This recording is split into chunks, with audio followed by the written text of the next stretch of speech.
یہ بات صرف جنت کی نہیں، یہ انسان کی اس آخری منزل کی بات ہے جس کے لیے وہی پوری زندگی تھکتا ہے، گرتا ہے، سنبھلتا ہے، روتا ہے اور پھر امید باندھتا ہے۔ فردوس وہ نام ہے جو دل میں آتے ہی سکون بھی دیتا ہے اور خوف بھی۔ سکون اس امید کا کہ وہاں اللہ کی رضا ہے، اور خوف اس سوال کا کہ کیا میں اس کے لائق بھی ہوں۔ یہ کہانی کسی ایک دن کی نہیں، یہ ہر اس انسان کی کہانی ہے جو دنیا کی آزمائشوں میں گھرا ہوا بھی آسمان کی طرف دیکھ کر کہتا ہے، یا اللہ مجھے فردوس نصیب فرما۔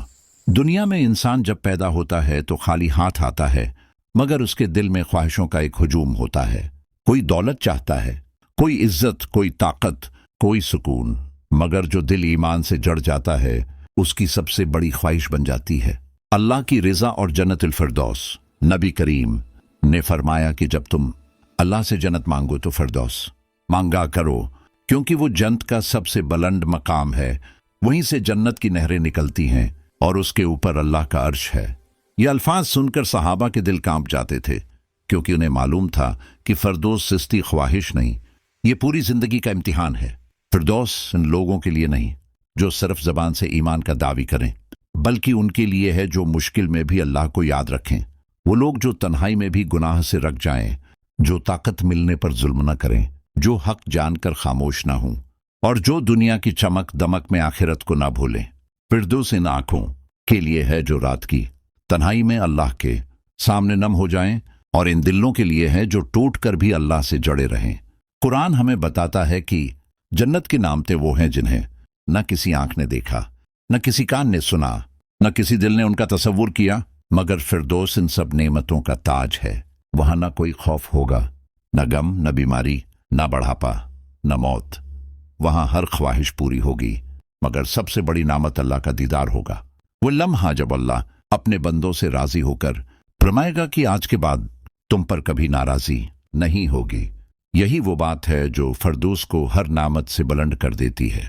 دنیا میں جب انسان کسی بڑے مقصد کے لیے محنت کرتا ہے تو اسے قربانیاں دینی پڑتی ہیں۔ کوئی نیند قربان کرتا ہے، کوئی آرام، کوئی خواہش، کوئی رشتہ۔ فردوس بھی قربانی مانگتا ہے۔ یہ قربانی کبھی صبر کی صورت میں آتی ہے، کبھی شکر کی شکل میں، کبھی نفس کو روکنے کی صورت میں، اور کبھی ظلم کے خلاف کھڑے ہونے کی قیمت پر۔ مگر جو یہ راستہ اختیار کر لیتا ہے، اللہ اس کے لیے راستے آسان کر دیتا ہے۔ نبی کریم کے صحابہ اس بات کو سمجھتے تھے، وہ جانتے تھے کہ اصل کامیابی دنیا کے محلات نہیں بلکہ فردوس کے درجات ہیں۔ اسی لیے کوئی بھوکا رہا مگر حرام کی طرف ہاتھ نہ بڑھایا، کوئی زخمی ہوا مگر حق کا علم نہ کرنے دیا، اور کوئی شہید ہوا مگر ایمان پر آنچ نہ آنے دی۔ ان کے سامنے دنیا عارضی تھی اور فردوس اصل منزل۔ آج کا انسان بھی انہی آزمائشوں سے گزر رہا ہے، بس شکلیں بدل گئی ہیں۔ آج بھی نفس لالچ دلاتا ہے، آج بھی دنیا بہکاتی ہے، آج بھی گناہ آسان اور نیکی مشکل لگتی ہے۔ ایسے میں فردوس کا تصور انسان کو سنبھال لیتا ہے۔ جب کوئی حرام موقع چھوڑ دیتا ہے تو دل میں ایک آواز آتی ہے کہ شاید یہ قربانی فردوس کا دروازہ کھول دے۔ جب کوئی صبر کرتا ہے تو امید بندھتی ہے کہ اللہ اس صبر کا بدلہ ضائع نہیں کرے گا۔ فردوس ہمیں یہ بھی سکھاتا ہے کہ مایوسی کفر کے قریب لے جاتی ہے۔ اگر انسان یہ سوچ لے کہ میں تو گناہ گار ہوں، میرے لیے تو جنت نہیں، تو وہ شیطان کے جال میں آ جاتا ہے۔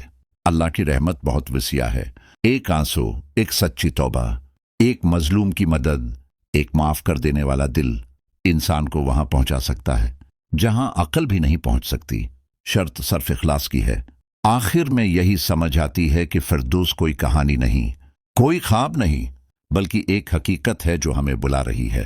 یہ ہمیں کہہ رہی ہے کہ دنیا میں جتنا مرضی اندھیرا ہو، سچ کا دیا جلائے رکھو، جتنا مرضی تھک جاؤ، اللہ سے امید نہ توڑو، کیونکہ جو بندہ اس دنیا میں اللہ کو نہیں بھولتا، اللہ اسے وہاں نہیں بھولتا جہاں ہر نعمت ختم ہو جاتی ہے مگر اللہ کی رضا باقی رہتی ہے۔ یہی فردوس ہے، جنت کا سب سے بلند مقام، اور یہی وہ منزل ہے جس کے لیے انسان کو اپنی زندگی کا ہر قدم سوچ سمجھ کر رکھنا ہے، تاکہ جب آخری سانس آئے تو دل مطمئن ہو کہ میں نے اپنی منزل پہچان لی تھی۔